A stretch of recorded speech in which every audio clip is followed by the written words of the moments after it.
to walk you through that. For those of you who are seasoned veterans of knowing what gaslighting is, feel free to jump on this bandwagon of educating the next generation.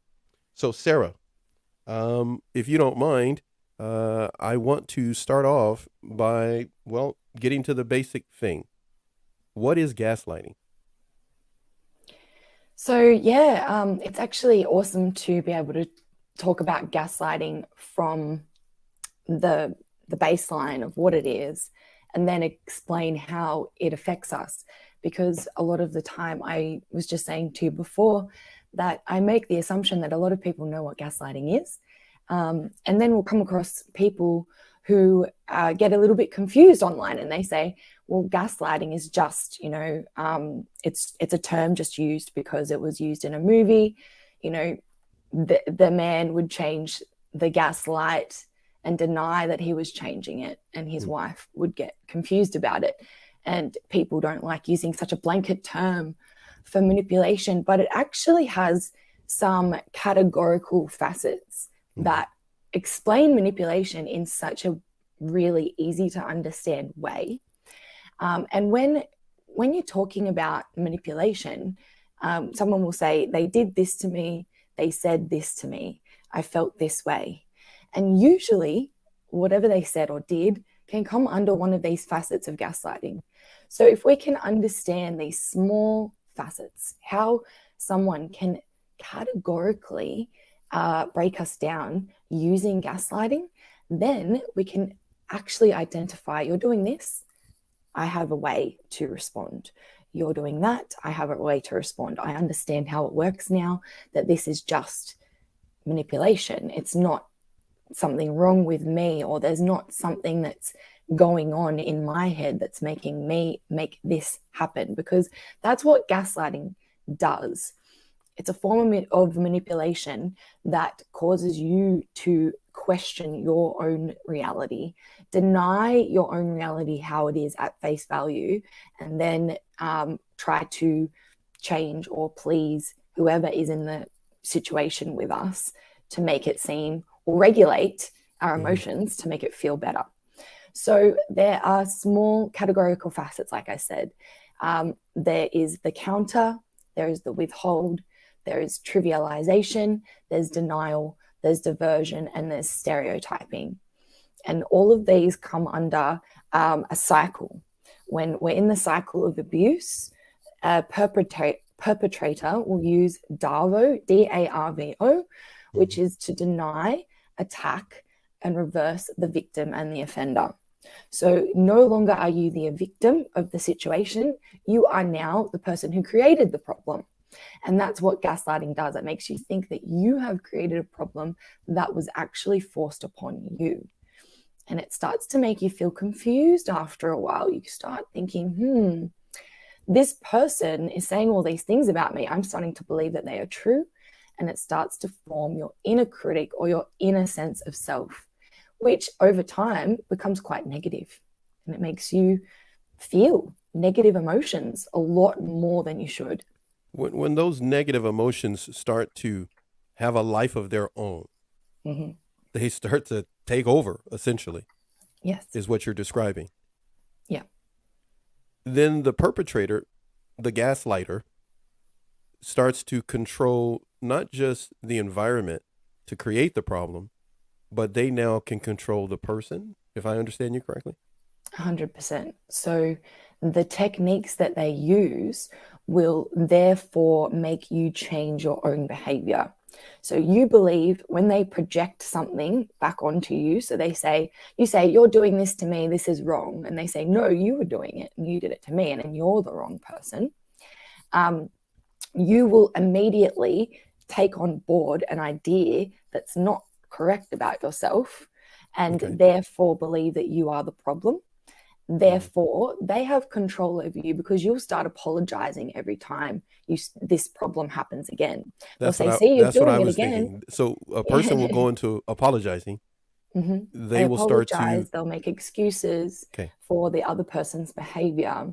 They will make themselves feel small. They'll do things like walk on eggshells, refrain from reacting, or they might start reacting, and that reaction will get used against them because of the situation that they're in. So, like, for example, you're getting abused constantly, getting told that you're worthless.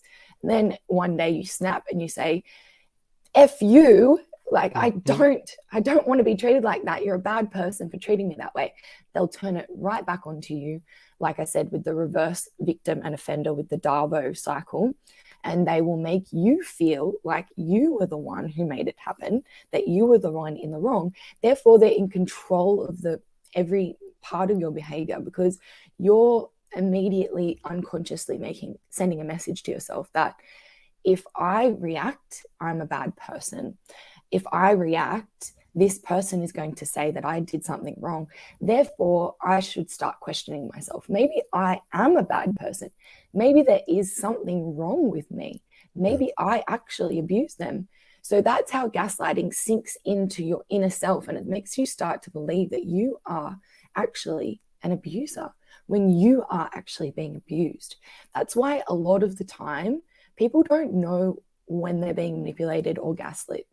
When it first happened for me, I had no idea. It took me many, many years of reading about narcissism, reading about manipulation, reading about gaslighting to ever even accept the idea that I had been abused, gaslit, or manipulated in a very close relationship with my parent. I was protecting them for a long time. But this wasn't like just a couple of years or a few weeks or a few days. You're talking about a pattern right now. Yes. Because you said apologizing and eggshells. Please hold your thought. It is your show, boss. But what I was going to say, I just want to stick this in real quick here. Apologizing and eggshells. Now, somebody will apologize, but that doesn't mean necessarily they're dealing with a gaslighter. But you're talking about beyond that. You're talking about this is happening to you on a regular basis is what you're saying. Yes. So we're not talking about the run-of-the-mill bad day where, say, your boss yells at you and they're like, oh, you always do this. And then they never say it to you again. It's like, okay, we're in that, normal dynamic where I've done something wrong. They've had a stressful day. We apologize and, we move on. That's growth. That's change of behavior. That's self-reflection. That's empathizing. But when there's a pattern of behavior, we're actually experiencing this on the regular.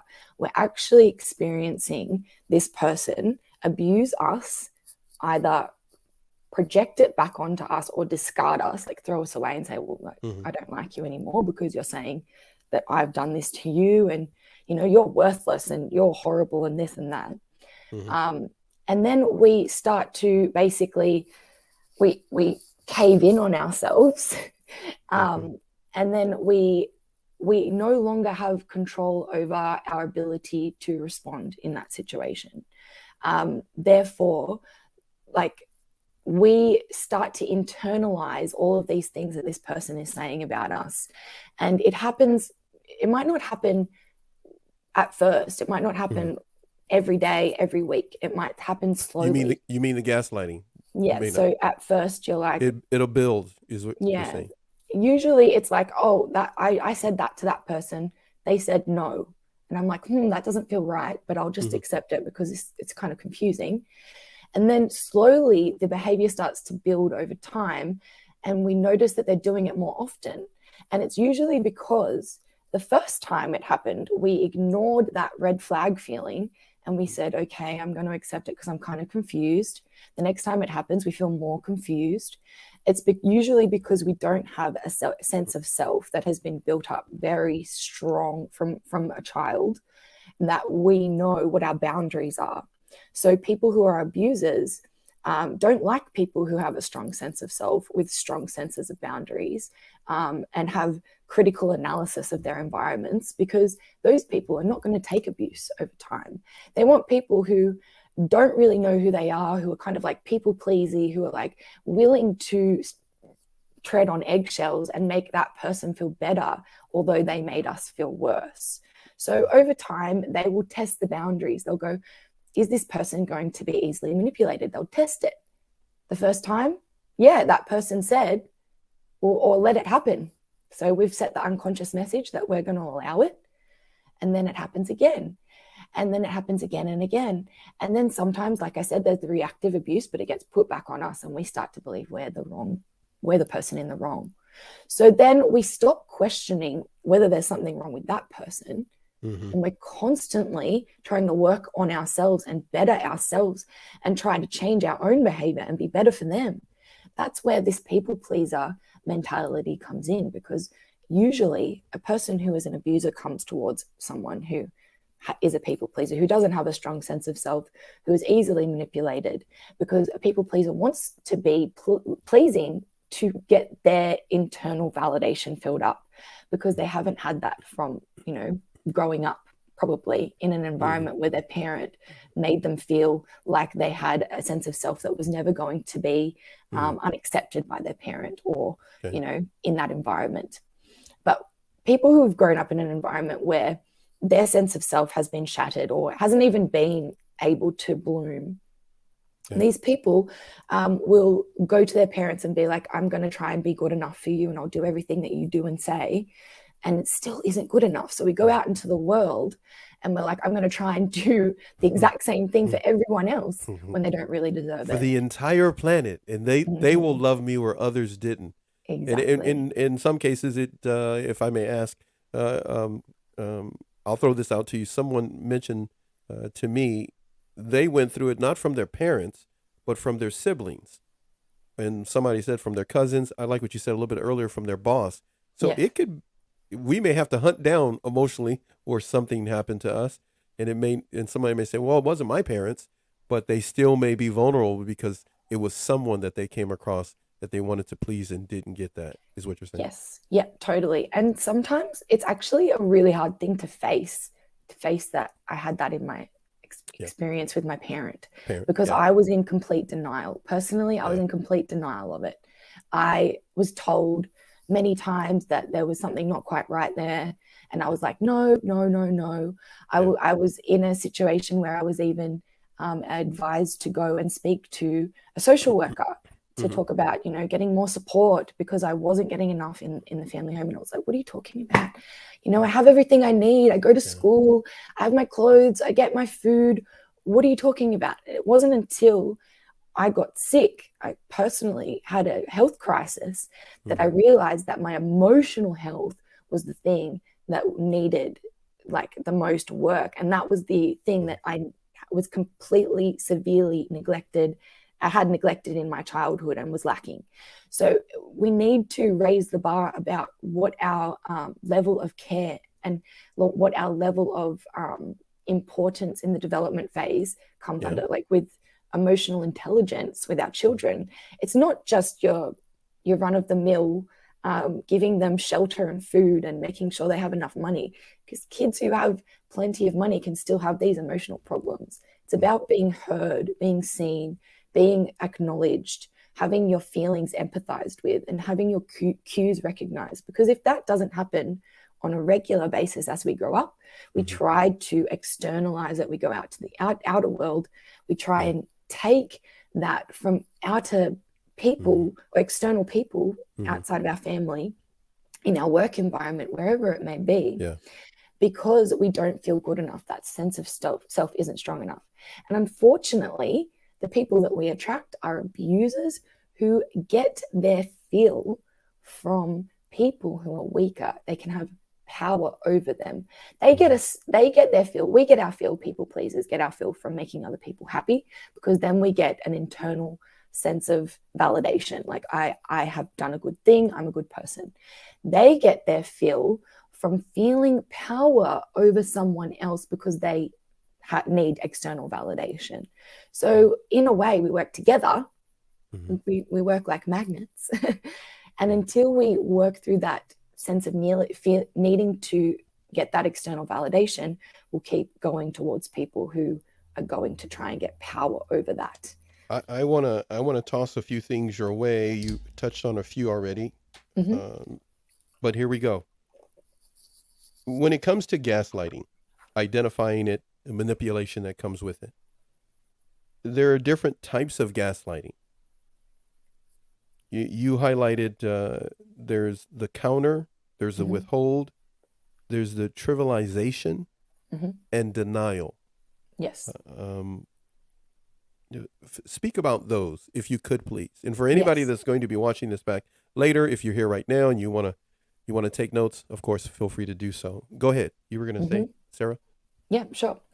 So these are awesome ways to identify what gaslighting is, and you've probably heard them many times. So the first one is the counter. It's a manipulation technique within gaslighting. So the counter will be counterattacking on what you have done or said. So you might say something like, I don't like what you did there. And they will counter by saying, no, you did that. It was your fault. Or you might say something like, I don't like it when you treat me that way on a consistent basis. Their counter is that you treat me like that too. So like, what are we going to do about it? There's no sense like of a standoff. It's like an emotional standoff. Yeah. What is that? It's like counterattack. We're looking at battleships here. Okay. What's my attack? What's your counterattack? They don't see it as an opportunity to grow or an opportunity to learn or an opportunity to communicate. It's not like, hey, I'm dealing with something here. Oh, hey, let's deal with it. Let's talk about it. Let's understand it. It's like, hey, I'm dealing with something here. Oh, that offends me.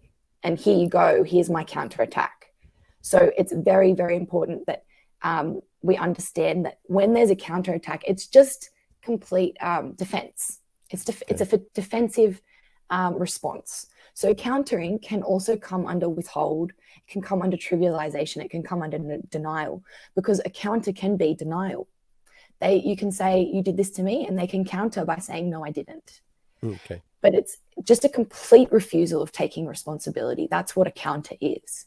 It's like, I'm going to counterattack rather than take it on board, listen, empathize, acknowledge. So it's counter.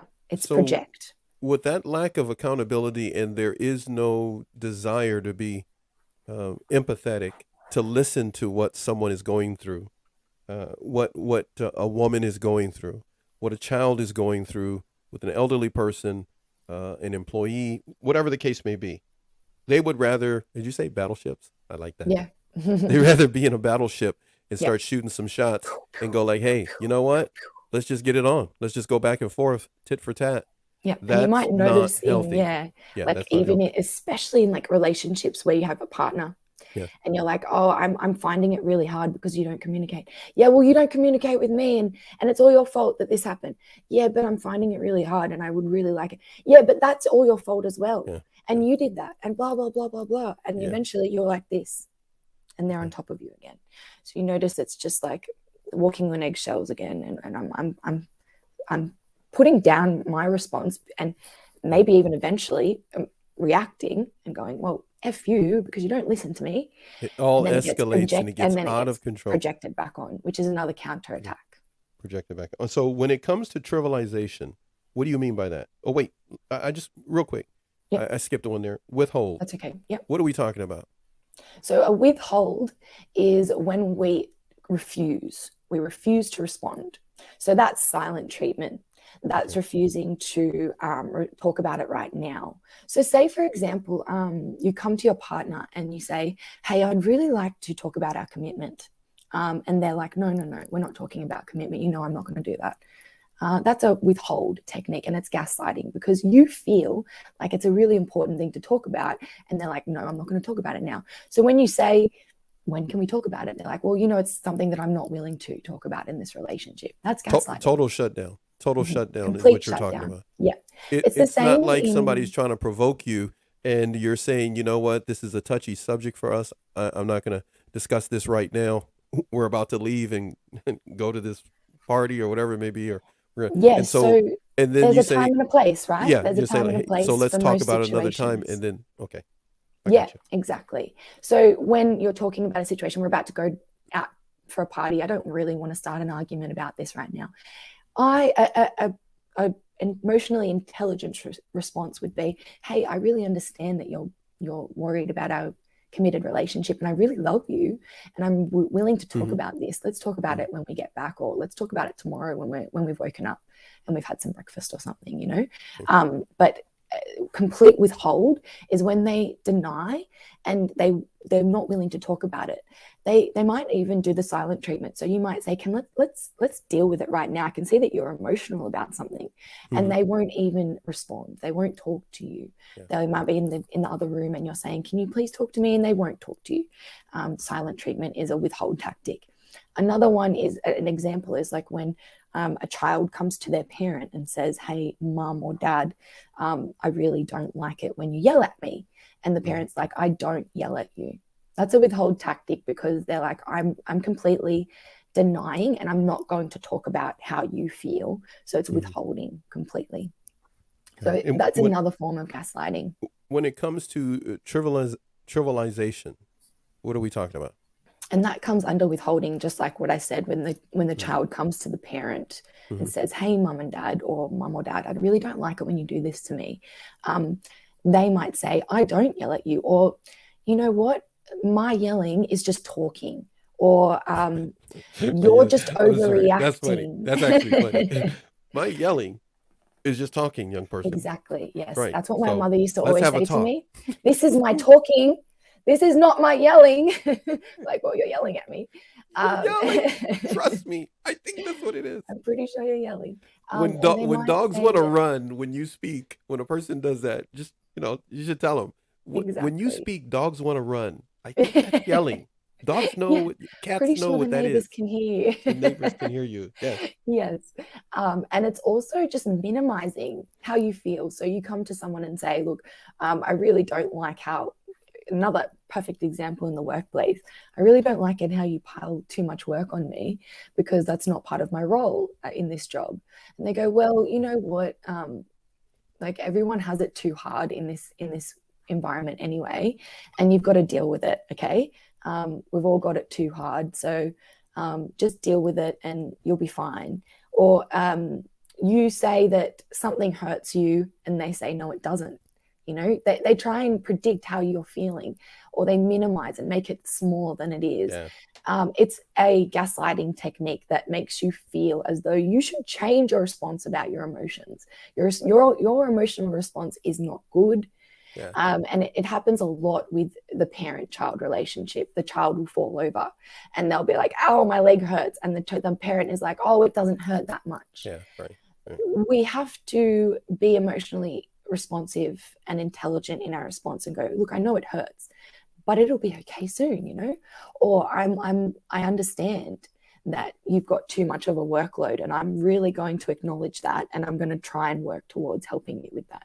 We can't minimize how someone feels just because we don't understand how it feels personally. We all have different experiences, and it's really important to acknowledge that. And if we don't acknowledge that on a regular basis and we constantly minimize how other people's feelings present, or we trivialize other people's experiences, it's massive in the trans community at the moment. I'm noticing a lot of people, huge trivialization of people who identify as trans in the community. They will say, you were born with a blah, blah, and you should just deal with the fact that there's only two genders. It's minimizing their experience of going, well, I feel this way. Why are you saying that I should feel a certain other way? I have to ask this, you just made me think of something. When you were experiencing, I don't want to have to open up. If you want to know Sarah and her background, you can watch our other shows that we did. I know you have some stuff here we were going to cover. I just have to ask this. Just popped in my head listening to you speak just here for, we've been about almost 30 minutes now. 30 minutes, almost in a second. There it is. You experience this, what you're talking about, withholding, trivialization, and so forth. I know you didn't see this coming, but you know that when you come with me. Just what was it like for you emotionally to experience that? We're not talking about you having the knowledge already and understanding what it was, just what was it like in the moment for you to experience that in your family dynamics? And you can, it's up to you if you feel like you want to say to the viewers who you went through this experience with, gaslighting. Go ahead. Yeah. No, totally. I think it's really important to touch on that because it's so confusing. It's the most confusing experience of your life. You really don't understand what is happening. You come with an experience, you hand it over to someone. In my personal experience, it was my mother. You hand an experience over, you go, this is how I'm feeling about it. And then they will either deny, withhold, divert, trivialize it. And then you're confused. You're like, there's something wrong with how I feel. There's something wrong with me. You start to internalize this feeling. You start thinking, I am this thing that they say. I am a bad child. I am a bad daughter. I am a violent person. I am an angry person. I am the worst child ever. I do cause all this pain. And what we don't realize in the time is that this isn't our voice. It's that person's voice. It was my mother's voice. But I was internalizing it all, saying all of this stuff over and over like a record playing on repeat. So over time, you start putting yourself down. You go, yeah, well, I'm worthless. I'm not going to get what I want. And my mom always said this about me, so it must be true. And then it gets reflected in your experiences, like in your relationships. I start to get into a relationship where I'm being abused. Well, it's because I'm an abusive person too. I'm a bad person. I must deserve this. Did you really? I just have to ask. We none of my shows are super duper planned. Well, on YouTube they are more than they were on Instagram. Instagram for 2 years, people trusted me and came on. A little bit more planned, but not this. As you're going through this experience, but to you, it's just life with your family. Yes. Right? Yep. Until you start to do some research as time goes on. Yeah. As you go through that, you're a survivor of a number of different things. You deal with things all the time. You did a show with me and shocked all of us because you did, I don't know, you must have done, 3, 6 shows. I don't know how many shows we did together, but whatever it is, it was always 200-300 people showing up for the group chat. And then one time you were sick. So you're an awesome person. But when you were going through that experience with your family, your mom, then you did some research. Then you became enlightened, informed, and now started educating yourself and others. Did you feel that experience coming back on as you dealt with cancer? Totally. It came on as the health crisis came on. Did it? Okay. It was as though the health crisis was the catalyst for me to pay attention to what I had been denying for my entire life. Wait. Emotionally, you were denying. The cancer kind of put a spotlight on emotionally what you were denying because you also had to, of course, deal with it. Totally. So the experience was actually, in my personal experience, it was actually perfect. It was exactly what I needed. It was a reminder that if you don't deal with these feelings inside where you're feeling confused and you don't know what's really going on and you're confused about this relationship with your parent, if you do not deal with these emotions, you are going to die. Wow. Like you are going to get, your body is breaking down and you're not listening to it. I had to listen to it. And even in that experience, I was still allowing my boundaries to be pushed. Really? Up until about 6 months into chemotherapy, where my boundaries were still being pushed. I was still asked to do more than I could. When I was sick, I had no hair. I had no immune system. I was on the lounge crying every day, and I was asked to give more than I could. And that's when I realized there's something really not right going on here, because even not in this hard experience, my deathbed experience, am I being validated or acknowledged or understood at all. The entire experience was in no way about me. It was about my parent. So that's when I realized there's really something not quite right going on here. And so I started to I stopped denying that there was probably something very terribly wrong with this relationship and with this person. And I didn't know what it was. You decided to stop giving them all the leeway, and you started to now look at yourself and say, hold on a second. Let me see what I'm giving myself, because this is not making any sense. What's happening? Exactly right. Because I'm sick. Yeah. Yeah. You were dealing with cancer at the time. Yeah. Was that a moment in time? Was that a pivotal moment in time for you that led you to where we are today? 100%. It was the catalyst, like I say. Like, it was the biggest shift for me to realize that I have only, after many years of therapy, realized that I had complex PTSD from my childhood experiences, which caused the manifestation of the cancer. I was born with the BRCA gene as well. And my mother also had breast cancer. But I got breast cancer at 27. So I was like, why am I getting cancer so young? When my parent only got cancer, later in life. Why am I not able to manage my stress? Why do I feel like my emotions are all over the place? So I had to do a lot of therapy to first identify what was really going on. Then when I identified the relationship dynamic, that's the first thing that I identified, was that it was a codependent relationship dynamic before I even understood that it was narcissism. I was like, oh, okay, there's a full codependence on me to be their caregiver. And at the same time, I'm getting something from them in return. I'm getting, validation that I'm a good daughter. But it was a very toxic dynamic. So I had to accept all of these bad things about the person, although they didn't accept the bad things about me.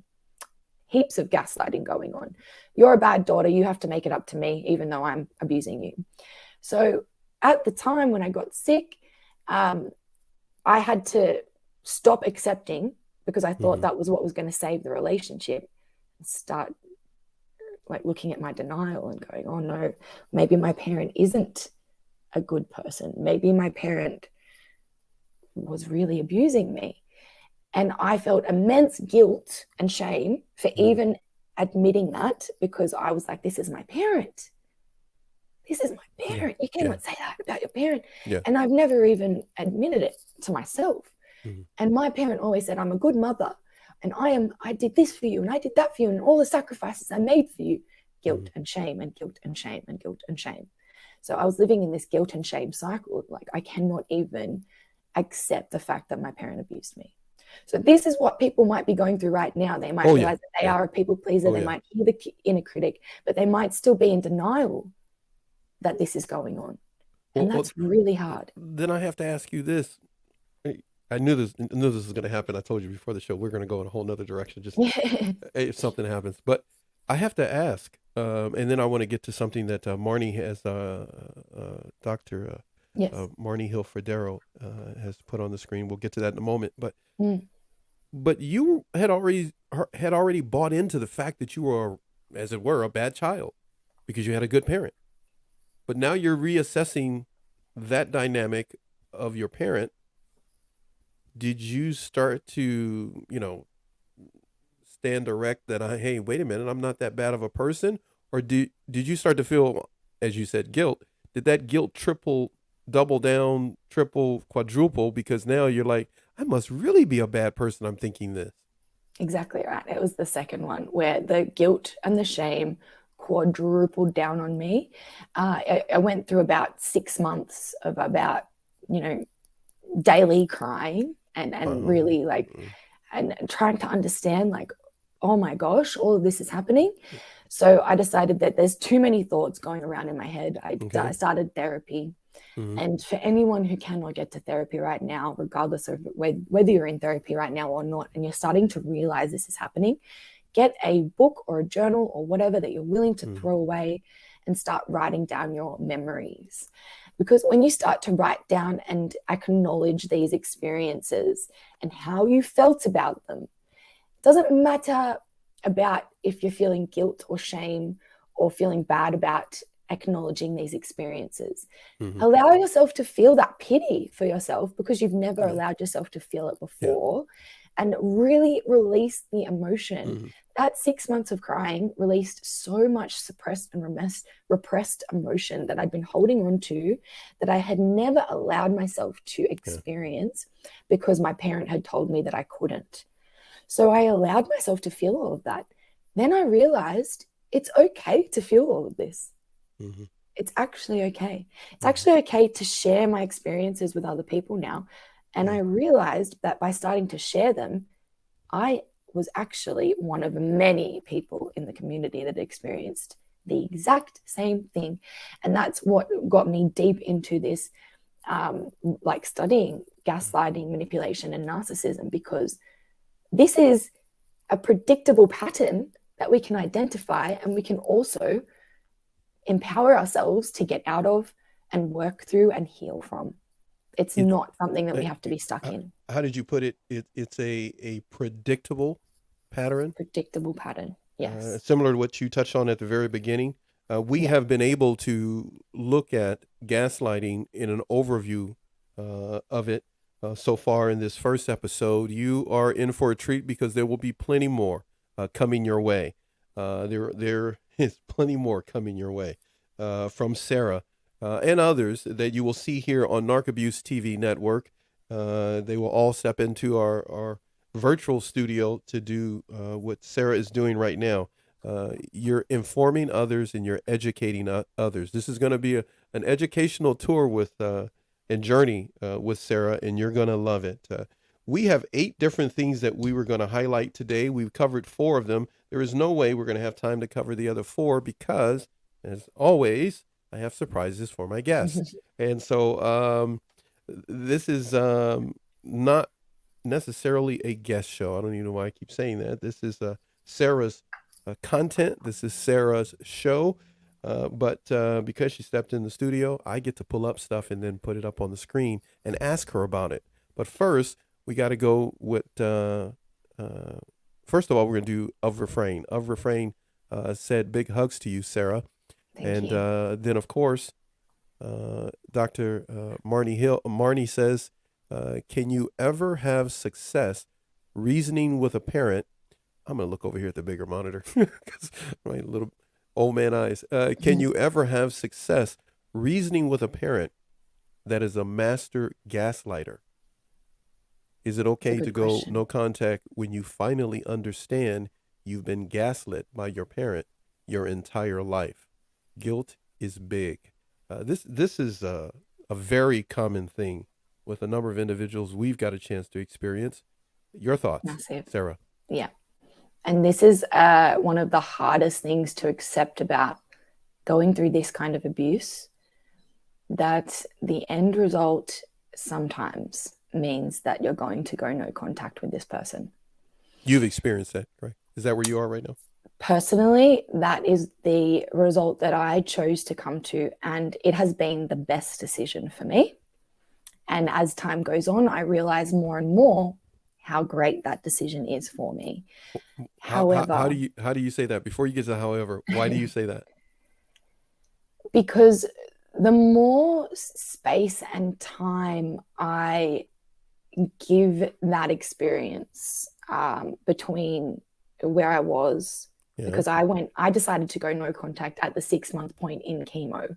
That was when I went, you know what, when I was being asked of more than I could, said, you know what, that's it. I am so sick. I do not have anything to give anyone anymore. Yeah. I'm cutting you off now. That's it. No more. I have nothing else. So I said, that's it. I got to ask, were you an overnight cutter of it off? Yes. Cut it off? Were you in the moment, cut it off? Or a few days you had to think about, in a few weeks, cut it off? It was a thought process that had been happening for at least a year. Okay. The thing that actually started the thought process was the community. Being a part of a community is really important, because you understand that there's so many different layers of these kinds of relationships, so many different choices people make, and it's all okay based on what is best for you. But I thought at the time that I was going to, do the best I could to put up as many boundaries as I could. Okay. But the boundaries were still being pushed. So I decided there's no other option. I'm going to go no contact. And it was a spur of the moment decision. I'd had a phone call with my mother, and she had said to me that in my illness, she expected me to, because I didn't drive at the time, catch a 2-hour train to go with her to go to see a doctor for her own health. It wasn't to do with my own health. And I said, no, I've been told by the doctor that my immune system is too low, shouldn't be going on a germ-ridden train to travel 2 hours just to come to help you to go to your doctor. You're an adult, you can do that yourself. She said, no, I need support from my daughter, and made me feel terrible about it. And that's when I said, I had already given her a week's notice. And then she had the nerve to ask me, because I had told her that week I was having a round of chemo and I was going to feel even worse that following week. She had the nerve to ask me to tell the doctor to skip that round of chemo so I could go to the appointment with her. And I said, I cannot believe in this situation you are asking me to skip a very important medical treatment just to come to a doctor's appointment with you. And I was like, there's really something completely wrong with this. That's when I went, look, I think it's just time. And I sent her a text message. I did not say it in a phone call. I said, I'm going to cut contact now. If and when I decide to, I will contact you again, but that's it. And there was consequences to that. I felt guilty. I felt horrible. I cried and I had to do a lot of therapy. I felt like a terrible daughter. Like I had abandoned my parent because she was codependent on me. She relied on me for a lot of things. I was like, I'm such a horrible person, especially with the societal idea that you have to honor your parents and that it's your parent and you should never do anything like that to your parent. Unfortunately, when you become an adult, you have this ability to hold your parent accountable. And that's what I tell all of my clients. You have the ability to now hold them accountable for their actions and their behavior. You're no longer their child that they can have power over. And if it's necessary, you can go no contact. If necessary, you can have minimal contact, but that minimal contact has to have very strong boundaries that you decide upon, not what the parent decides upon. Were you ever able in a position where you're able to talk about your situation with her, or was it just pure gaslighting, 1,000% on you, and nothing was open for discussion? Who'd you say? You said counter, withhold, denial is what you were experiencing no matter what? Yeah. It was always that experience. That's why I decided over time that there's never going to be an ability to get through to her. I feel like she is the most pathological you can get in terms of a narcissist that does not have the ability to self-reflect or empathize with others. So I was like, it's not going to help my mental health to try and get through to this person in any way. It's only going to detriment my mental health. So, I had an experience. Yeah. Oh, I'm sorry. Go ahead. You were That's saying. Okay. Yeah.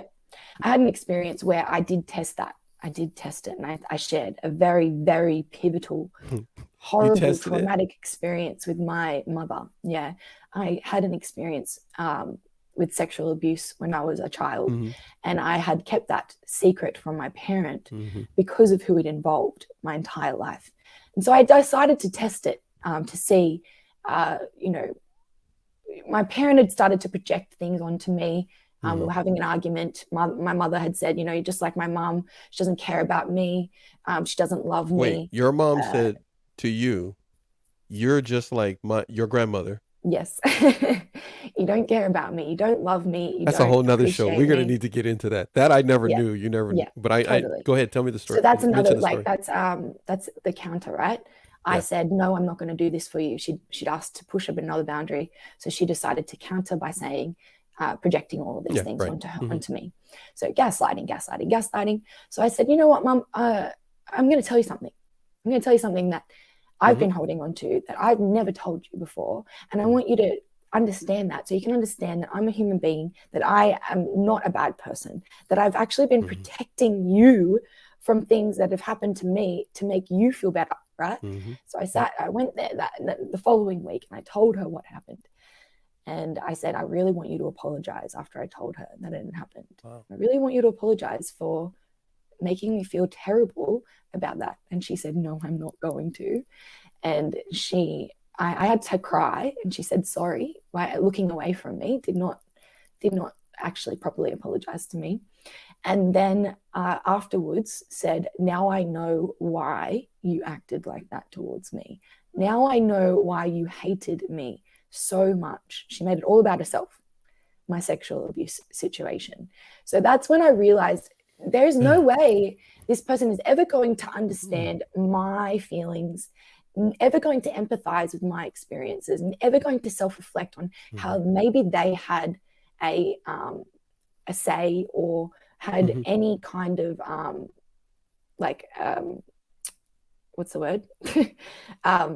They had a responsibility in what happened there. There's never going to be any realization, no epiphany. There was nothing coming to get them to that point.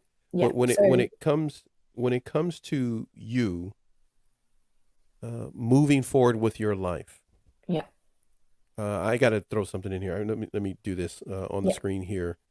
We got this from Marnie. Yes. Marnie, totally. Her and Anushka, they both did a show together here. We have once a month a show entitled Healing from Narcissism 2022. You are a seasoned veteran of that because you're one of the 5 that started that with us last year, Sarah. But Marnie just did it. And so Marnie has this thought for you. She says, writing helps you cope. Going over here again. Writing helps you cope and release the pain.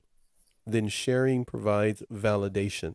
Yeah, this is indeed from a credible source because I have her 4 books over here, or rather 3 books over here, and she has a 4th because she's specializes in helping people write things out. Was journaling or anything like that a part of your process to gain your voice again and your strength? 100%. Yeah, it was important just to get the thoughts that were cycling in my mind out of my head. And then also just to go back and look at those experiences, realize how many I had, that these had been accumulative. It wasn't just one thing. Sometimes you seem to mentally go back to one experience and replay it over and over and over again until you accept those accumulative experiences that led to maybe PTSD or complex PTSD or anxiety or depression or a feeling that there is no hope in your life. These things all contributed to that over time. These things led to that sense of inner critic. And if you let them out and express them, it actually does, as much as you don't think or feel that it will, it does create space, internal space, for you to acknowledge who you really are, what you really want, what you really like, what you desire, what your goals are in life, and who this person is that the other person has been telling you are, who that person actually is. Because when I started to reflect on those things and go, well, my mom told me I was a violent person, but that was because my dad was violent. And so I started to write all these things down going, but I didn't actually act violently. Maybe I yelled at my mom and I talked back and I slammed my door. So I told my therapist about that, and my therapist told me that that's very normal behavior. But I was told and gaslit to believe that I was a violent child. So I started processing that, and then I started to realize, no, I'm not a violent child. I'm not a bad child. I'm actually quite a funny person. I like to make jokes. I've heard this so much. I've heard this from other people, and I hear you saying this, and that's why I wanted to do this thing with gaslighting. I find this extremely intriguing because it convinces a person who's funny, you of course, but others across this planet, funny, hardworking, really great people. You're just rotten. You're just a rotten person, and they just keep pounding that person into believing that, and that person. One of these days, you're going to have potential. You're going to be all right one of these days. I'm better than you. And one of these days, matter of fact, you're the cause of my pain is often, as you describe, what happened to you. 100%. I need to pivot because we're not going to give everything away. If you're wondering in the first episode, people, you're going to have to keep coming back because she is a bevy of encouragement and information. I've got to get to this. Here we go on the journey. You've been on this ride before, but here we go. I'm going to do a few things here. First of all, let's bring in something here. Let me get to this, get to that. And I'm going to put something on the screen that actually is from you. Awesome. Here we go. It says this is from your Instagram page at Heal the Mum Wound, as everyone can see there. From your Instagram page, old man's got to turn this way. And it says, notice how abuse gets worse when you start inserting more boundaries. My goodness, that sounds like what we just got through discussing. You broke down gaslighting at the beginning. Actually, what is it? And its many different elements. There were 8 different things that we were going to highlight today. We wanted to make sure we covered 4, and we have done that. But also you mentioned here, if this is happening, it is a sign that your boundaries were never okay. What do you mean by those 2 sentences? So generally, when we're in a relationship with a person that has been benefiting from us being a people pleaser or having a lack of boundaries, it's because we didn't have any boundaries in the first place, and that person liked having that sense of power over us. So when you put the boundaries in, that person who was benefiting from your lack of boundaries is now hating it, because the boundaries are now there. It's like saying my door's always open, and then they start taking everything from your house. So you say, now my door is closed, and they start bashing the door down. And they go, how dare you? I'm going to keep taking everything from your house. And you're like, no, I said the door's open. I didn't say you could take everything. Right. Good And at metaphor, the same time, if we're going that route, as you mentioned, the narcissist, we got a thought there also from John Daniels has a thought there on the screen. We'll get to that also in a moment. But you essentially, if you don't stop them, they're going to take over, like you're saying. But then when you do, they want to go to a whole nother level. We're going to get to this one of these episodes, the smear campaign. Then they want to attack you. If not in person, they're going to get other siblings or other friends and so forth, other people to get involved. John Daniels has, this is also not only a parent, but friendships and relationships. He mentions as well. Any thoughts on that before we keep going? 100%. And it happens if it happens in our dynamic when we're growing up, it transfers to friendships and other relationships and work relationships, all kinds of relationships. You'll see these kinds of signs popping up where people are testing your boundaries. And if you've allowed them to overstep the boundaries in the past, you might notice as you start to build up your boundaries and learn to become strong and heal, new people don't push those boundaries because you've established them straight up. But the old people who were still in your life, who didn't like you having boundaries, this is where the smear campaign and the discard comes in. Because I'll give the perfect example, which is my personal example. When I decided to go no contact with my parents, the consequence was that my parents told my sisters that I was a bad person. My sisters have a disability. They are easily manipulated. They don't know a lot about when they're being manipulated. They don't know what a red flag is. So my parent, in essence, loves that because she can have exactly what she wants with my sisters. There's 2 of them, and they're twins. So she has basically smear campaigned, said that they can't come stay with me, that I'm a bad person, that I'm a bad sister. Every time I talk to them, I say, would you like to come to my house? And they freeze. They wait. Their face will go white. Like they cannot talk about it because it's something that my parent has drilled into them, that you are not allowed to go see your sister. She's a bad person, basically. I'm allowed to go there. I'm allowed to go see them for an hour or whatever it is, a few hours, but only under her circumstances. I accept that boundary because I'm not going to push it. I have an ability to self-reflect, and I'm not going to try and make more abuse, create more abuse in that situation and create more trauma for my sisters. I accept that is what the boundary is, and I take it. But unfortunately, I've been discarded because I put up a boundary.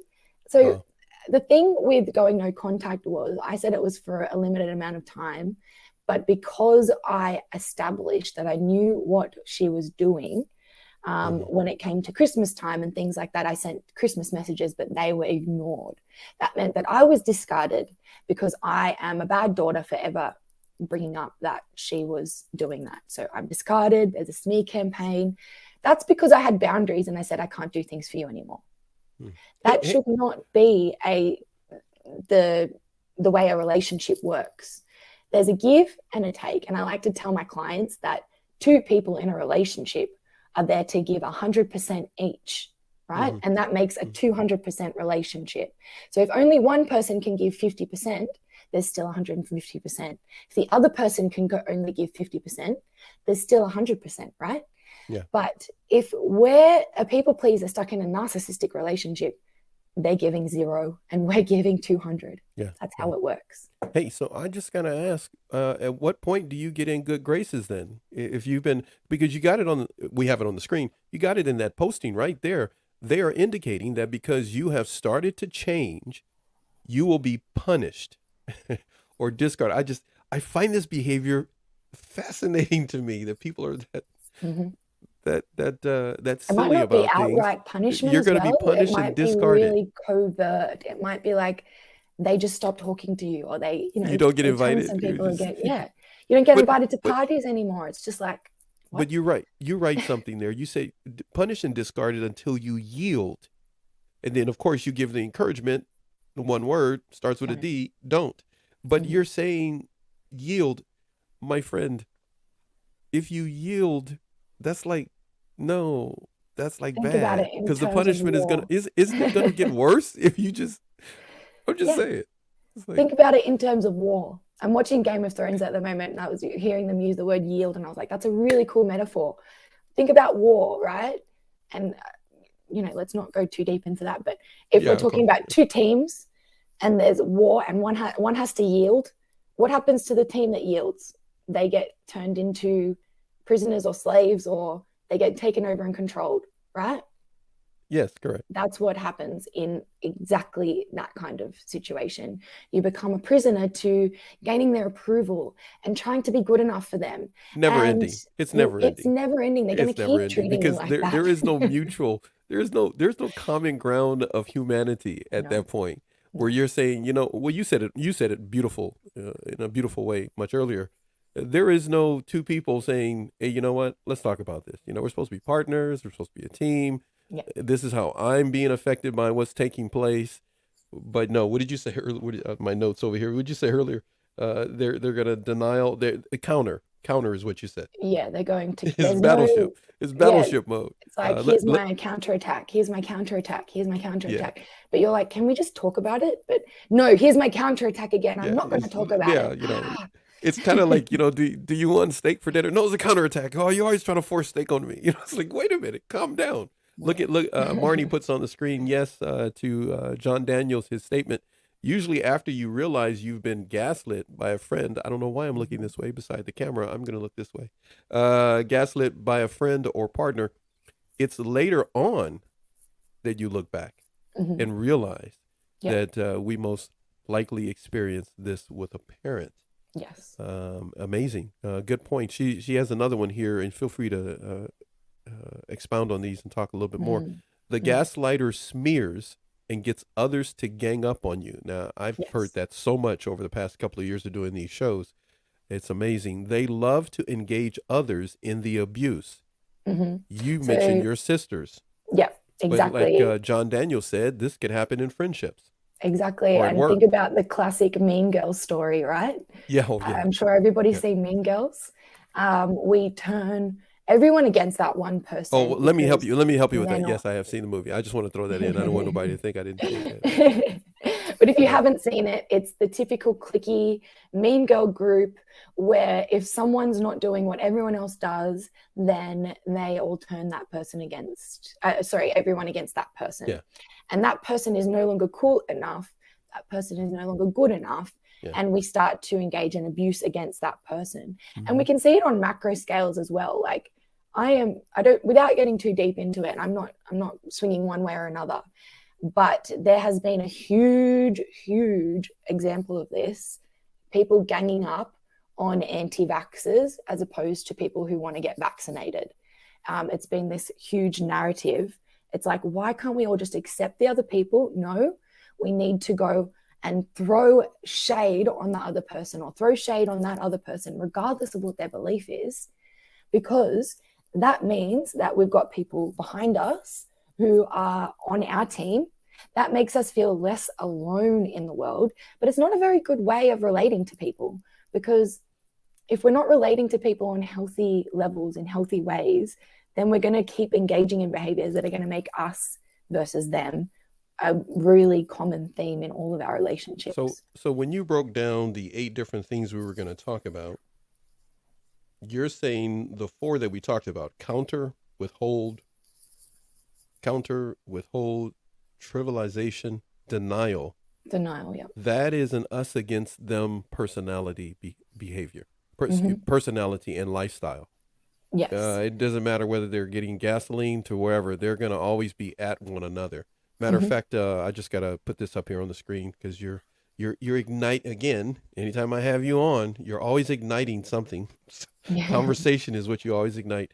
Marnie says, Dr. Marnie says, yielding is starting the cycle all over again. Yeah. Now that may be hard for some people to understand that part. That they're being, based upon what you're saying, I'm just going to use my layman's term. You're the student of psychology. So the gaslighter is really provoking, manipulating, provoking, starting trouble. Yes. They're waiting for that person to yield. Yes. I'm just follow me. If I'm wrong, just correct me. And Marnie, if you're still out there, just correct me. They're waiting for that person to yield so they can keep going. Yes. And do it. They're not going to like do it and they go like, oh man, that was good. That was fun. I'm never going to do that again. Right?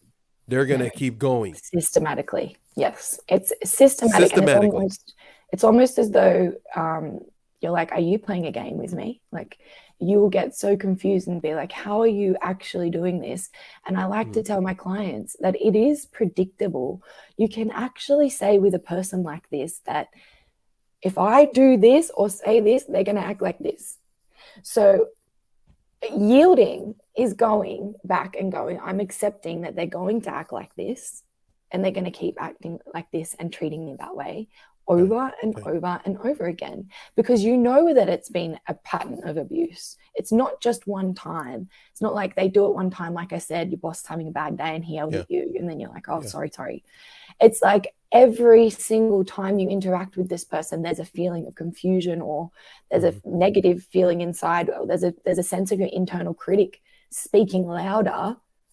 And then you, in order to feel better in that situation, if you're not aware of the manipulation going on, you yield, you will go back, you will tread on eggshells, you will make yourself smaller, because you want to regulate that environment to make sure that that environment is safe. We want to make sure that we feel safe in that environment. And for example, like a relationship with the parent, it doesn't feel safe when our parent doesn't think that we're good enough. It doesn't feel safe when our parent says that we're a bad child. So what are we going to do? We're going to people please more. We're going to try and get more validation from them. We're going to try harder. And until we realize that that cycle is going to be never ending, that stopping the yielding is going to prevent further abuse, and it's actually going to protect us, and then actually help us to heal and gain more further internal approval that we needed to get. And then realize that most of the time, if we ever go back, like for example, I know the longer I spend away from that relationship with my mum, I realize if I ever go back, it's going to go back to the exact same way it was before. It's never going to change. But you're not going to be the same. But you're saying the environment is still festering with that mindset, or as of the refrain says, so many crescendos with a narc, so many. So that environment is still breeding and teeming with gaslighting behavior, And they've got manipulation. other supplies that they're dealing it out Yeah, and to. they're dealing it out to whomever they can latch on as a supply, as maybe Exactly. one supply becomes more informed and educated, becomes a part of a community of individuals who help them see that, well, wait a minute, this is not normal. And they start Yes. to listen. So supply gets kicked around. Do me Yes. a favor. Here we go. I need to do this before we end up having to go today. Everyone, please, let's take a listen to something here. This is going to be Sarah talking here. Hold on a second here. Let me get over here. I'm going to get that off the screen, and we're going to get over here and do this. An abuser will be consistent in their actions. If you find that someone behaves in a way that is rather predictable, and by predictable I mean that you know how they're going to respond if you act, do, say, or don't say whatever it may be, and you are 100% aware of how they will respond, especially if that response is negative, then you are more than likely dealing with an abuser. Stay grounded in reality, keep your response consistent, and remind yourself of what is true. Do me a huge favor. I really just want some type of, you know what? Hold on a second. I got so many toys over here. I'm gonna do this one. I just want you to shed a little reminder to everyone of something they can keep in mind when it comes to dealing with an abuser. What daily habit could a person keep in mind? You never saw this coming, so I did this on purpose. That's okay. So what daily habits worked for you when you had to deal with an abuser, a gaslighter? What can someone keep in mind to protect themselves against someone like that? Yeah, so like I said at the end of that video, if we keep our response consistent, and that comes under a very effective method when we're dealing with gaslighting or narcissistic abuse. Okay. It's called gray rock method. And that's one method of keeping your response consistent. So if someone's abusing you and you respond by acting as plain as a gray rock. So what does a gray rock do? They sit there, they don't say anything. Or they might, you know, if a gray rock was able to talk, it'd probably be like, yes, no, okay. So if someone's like, oh, you're such a bad daughter and blah, blah, blah. Okay. Yeah. Okay. And then we just ignore them, you know, and we walk away because we know that is not, it's not going to fuel the fire. It's not going, if we try and respond and go, no, I'm not, they're going to counter, they're going to deny, they're going to withhold, they're going to do all the things.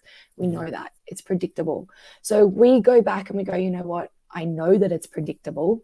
So I'm going to keep my response consistent and just start to be as plain as a gray rock and say yes, no, and okay. I'm going to stay grounded in reality. And that means that I'm not going to deny what I'm seeing in my face. I'm not going to deny what I'm hearing. If they're saying I'm a bad person, I'm not going to deny that they might be a bad person for saying that to me. I'm going to stop denying that I'm a good person. And I'm going to stay grounded in reality that I know that I didn't do anything wrong and that how we are interacting doesn't feel right. Now, if I can keep staying grounded in reality about this relationship not feeling right, and I relate that to other relationships in my life that feel good, then I'll realize that this relationship is not beneficial for me. That's staying grounded in reality. If I'm not staying grounded in reality, I'm denying that there's a problem in this relationship, and I'm continuing to perpetuate the cycle, and therefore probably attracting more negative relationships. Well, we're talking about being in a lifestyle, if a person is in denial of gaslighting and these types of behaviors, that they could go 10, 20, 30, 40 years in situations, in relationships that are extremely emotionally damaging to their physical health. Yeah. Extremely emotionally damaging to their physical health. They just find themselves being beat up emotionally. Sarah, Gaslighting 101 with Sarah Dilva is what you have been able to watch here. This free TV that's on Instagram. On Instagram. Look at me. See, YouTube. I'm going back to my old days. Oh, I don't believe I just my first time doing that. On YouTube, as YouTube Live, is something that you will see regularly with Sarah. There is a lot of information in front of me that Sarah has. There was no way that we could have crammed it all in today. We were going to try to be an hour. We've got an hour and a little over 15 minutes. I need to do a couple of things, Sarah, before we go. Thank you for giving of your time there in Australia. Thank And you. it Thanks is, for of having me. course, here in California, 5:21 in Southern California. Here we go. I'm going to do something here, and I need you to give me your thoughts. I want to put this up before we have to go. This posting you did on your Instagram page, people can find you at Heal the Mum Wound. That is the same on Twitter, correct? Because that's where we met. It's the same on Instagram. Yes. Correct? I don't even want to say the word now. I'm scared to say it. YouTube's been so nice to me since we've been here only for a few months. And it is also the same at Heal the Mum Wound on YouTube, if I got that right, correct? You have a YouTube channel.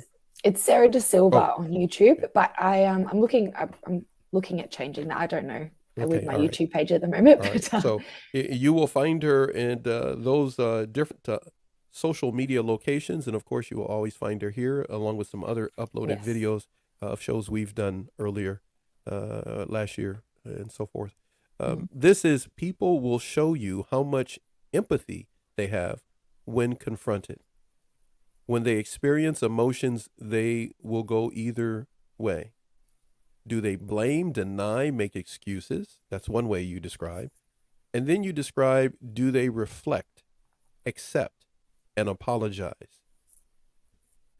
Now, you say there's a difference. Let's talk about that real quick. Because, you know, I told you, majority of the audience here on YouTube, they're millennials, Gen X, and Gen Zs. They have no idea what you're talking about here. Shed some light if you can, please. Yeah, totally. So with this one, that's in essence the way we can describe what gaslighting is. So when someone is confronting you, or when you are confronting them, they're going to have a response to that. Now, it can be a minor confrontation, like you forgot to take the rubbish out, or it can be a major confrontation, like you're being abusive.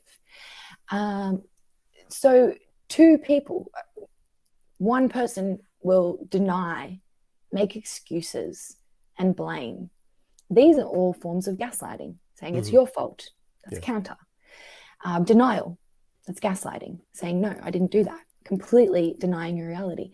Making excuses, so that's trivializing, that's withholding, that's actually not actually interacting with your confrontation or acknowledging it or validating your feelings.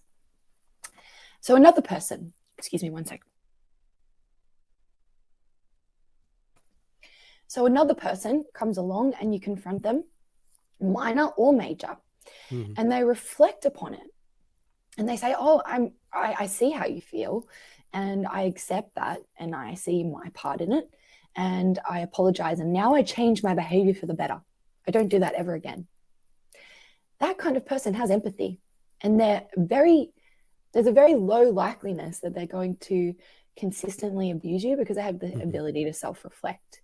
Someone who has the ability to self-reflect is probably a conscious, compassionate, and empathetic person who is going to look at how they affect others and therefore change their behavior. But it's also important to look at people who are empathetic and not take advantage of that, because they could be a recovering people pleaser as well. When it comes to this situation that a person can find themselves in, blame, deny, and they make excuses. And then they turn right around and interact with someone who is going to reflect, and they're going to accept and apologize for behavior that may have caused problems. Sometimes that's not what people deal with every day. That type of person accepting, apologizing, and reflecting. Well, Marnie just highlighted that, you know, sometimes 60 years someone has been with somebody who all they do is blame, deny, and make excuses. You're saying no matter what the scenario, we must stay grounded. Yeah, so we could be in a 60-year relationship and be consistently self-sabotagedly, in a way, denying that we're in a situation like that. So the importance of staying grounded is accepting the reality as it is accepting what behavior that you've been taking on board. And sometimes that's going to come with a feeling like, I'm ashamed of myself for dealing with this for so long. Right. I feel guilty for keeping it a secret. Mm-hmm. And I am ashamed to tell people that I'm in an abusive relationship. I'm ashamed to tell people that I'm in no contact with my parent because they were abusive with me. It's really important to stay grounded in the reality that you're not alone. Mm-hmm. There are other people who have experienced this too. It doesn't make you a bad person. It doesn't make you damaged. It just means that you have some healing to do. It means that you can come and bounce back from this experience, but there are going to be some hard parts to face. And that's the hardest part of it, that we may not want to admit that we have to leave a person that we've been with for a long time, or we might have to go no contact with a family member. We might have to have an assertive conversation with a friend or a boss or a colleague, etc. But these are all parts of staying grounded in reality and growing personally to change our environment to where we want it to be. If our environment is where we want it to be, it's one where we can flourish, one where we can grow, one where we have the ability to communicate, express how we feel, and have that heard and acknowledged and validated. That's what a healthy relationship is. And if we're not experiencing that, then it's time to reflect upon that relationship and that person and that dynamic. Sometimes the person will be willing to work through it and grow with you. Right. That's totally possible. But sometimes, like with me, you realize that that's just not possible and you decide to cut that person off, and that's still okay. Working through these emotions and feelings of guilt and shame is something that is internal, and that seems to be where a lot of work, we can end up taking on a lot of work to do that. A lot of work is. And no matter how much we try to put a lot of work in the other person, it's not going to go the way we think. We're better off putting that work into our emotions and sitting through those emotions. As you mentioned about yourself and sitting through certain emotions. Listen, so much for the hour, huh? We were going to go for about an hour. So, I knew it. I already So know. much to talk Listen, about. we've tried this too many times. I've done this too many times with you. I've got a lot of long videos with you because, we're just going to talk an hour, okay? All right? Just an hour. And what do you tell me? You go like, well, I can get to going. I go like, piece of cake. I got you covered. And then I get to going with you, and we both end up talking a lot. Look, what I need to do is tell everybody, remind everybody, please. Sarah has a YouTube page. I need you to go over there and let almost did it again. Let YouTube know that you like Sarah, and hit the subscribe button. When you hit the subscribe button, you're letting YouTube know that you like her and you want her videos out more than other people's. So when everybody's jockeying for that, YouTube has an amazing decision to make. And of course, you will see Sarah here. Let's see, what do we got here, Sarah? We are going to have Sarah back March 31st, which is April 1st for you because you are a day ahead of us here. You're in Australia. And then Sarah will be back again April 14th here in the States, April 15th for you. And that's just the beginning. You will be back a number of times based upon how much content you want to share on this platform, Narcabuse TV network. Now, any last words that you want to share now that I had you talk so much now, your poor voice. Any last thoughts before we go? Just to know that anyone who's dealing with this, that there is support out there, that there are people who are experiencing what you've been through and that have actually healed from what you are experiencing at the moment. So, like, for example, with me, I experienced this personally. Sharing it with others has helped people in the community just to heal by hearing it. But also people come to me and ask me to help support them. And that's the insight that I have into that experience by helping myself, by also helping others. And now that I can see that there's a bit of a pattern when it comes to healing from this. And my one-on-one coaching program works through that pattern. It's very personalized because, you know, some people have different ways of dealing with their abuse. They're at different levels of their healing. So I obviously will definitely tailor that to suit your experience. But there is a very distinct process that a person will go through when they're healing from this experience. And a lot of the time, the first experience is just learning who you are, what you want, and how you feel about it, which is just the first step of acknowledging what you've been through, because a lot of people don't do that. So know that there's support, that I know what you're going through if you do need that support, and you can reach out to me on any of my pages at any time. Wow.